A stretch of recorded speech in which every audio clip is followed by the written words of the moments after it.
Police tonight are investigating the 41st homicide for the year here in the country. The discovery was made in New Providence early this morning. Carla Palmer tells us that the body was badly decomposed.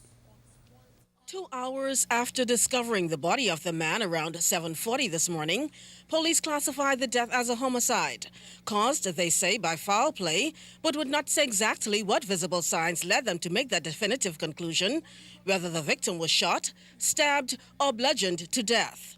We are requesting the public's assistance in solving yet another murder. Police press liaison officer Inspector Chrislyn Skippings was on the scene at a track road off the airport road leading into Coral Harbor. She told us what her team initially saw when they arrived.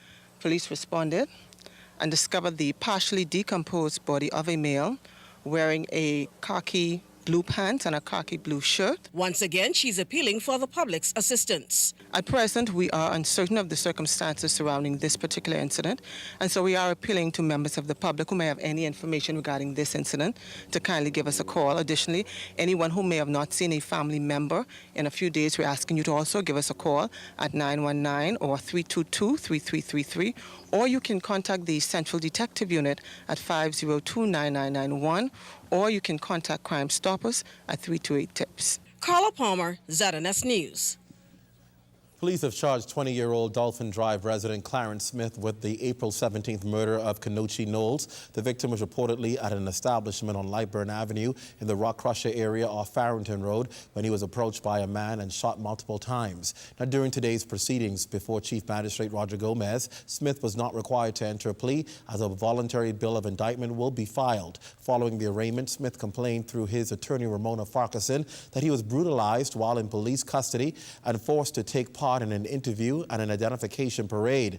He named 2 police officers as his alleged abusers. The court noted Smith's complaint and remanded him to prison until June 5th. At that time, he'll be served with a voluntary bill of indictment papers. A 17-year-old male is being held without bail at Fox Hill Prison tonight, accused of the April 4th murder of Darren Carroll. Carroll was reportedly gunned down in Baintown. Now, because the Yellow Elder resident is underage, reporters were not allowed in court during the arraignment. However, his attorney Ian Cargill told reporters his client was brutalized by police and interviewed without a parent or guardian present. Bail was denied and the 17-year-old remanded to prison. He returns to court on May 2nd. The police have charged another alleged drug peddler in connection with selling dangerous drugs, including cocaine, marijuana, and ecstasy on Paradise Island back on April 18th. Now, during today's proceedings in the Nassau Street Magistrate Courts, 46-year-old Glenroy Oliver, also known as Mario Glenroy Miller, pleaded not guilty to possession of dangerous drugs with intent to supply, soliciting persons for the purpose of selling dangerous drugs, and supplying dangerous drugs. Bail was denied and Oliver was remanded to prison. He returns to court on May 3rd. A group of 7 jet ski operators and 4 taxi drivers were arraigned earlier this week on similar charges. Workers today started ripping up the floor of Majority Room at the House of Assembly today. The floor is around 200 years old. Workers will then move to the Minority Room in that building that was built in 1805. The refurbishment that eventually include the full ground floor of the House of Assembly will be finished before the opening of Parliament come May 23rd.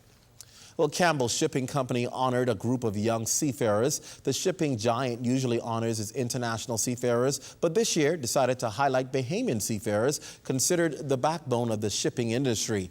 The company awarded certificates and gifts to some 19 young officers and cadets during a banquet at the Balmoral Club.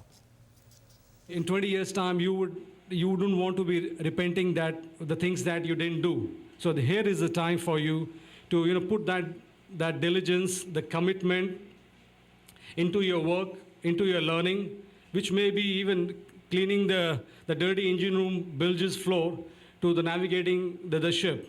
So every work that you do, you take it very seriously, diligently. No work is too small.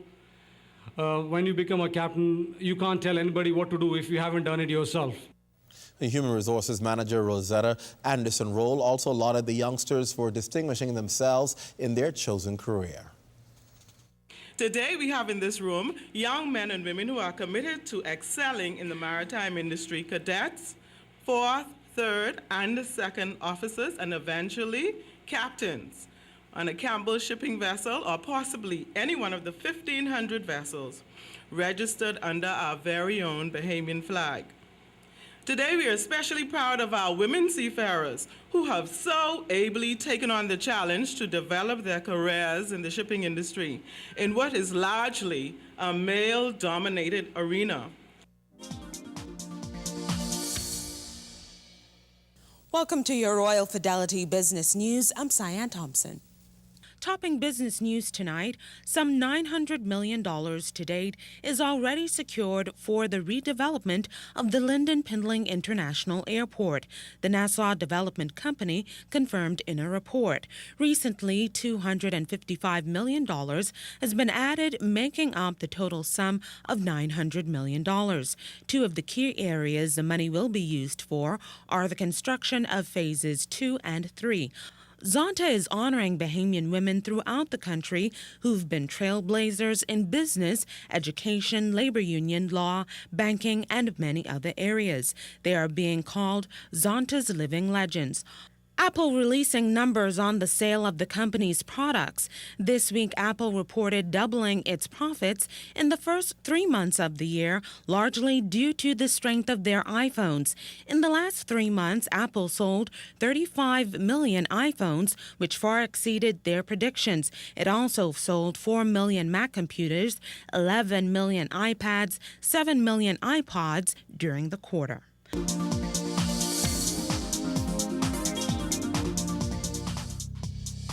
Well, that's been a look at your Royal Fidelity News. Once again, I'm Cyan Thompson.